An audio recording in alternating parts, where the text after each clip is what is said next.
Hello everyone, welcome to my channel. In this video, I'm going to show you how to hide your friends list on Facebook so that only you or certain people can see it.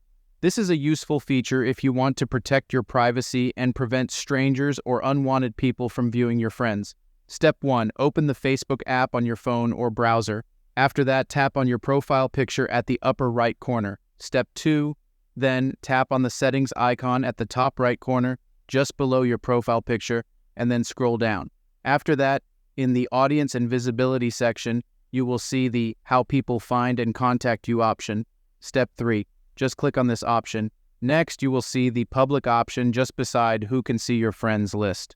Now click on the Public option, Step 4.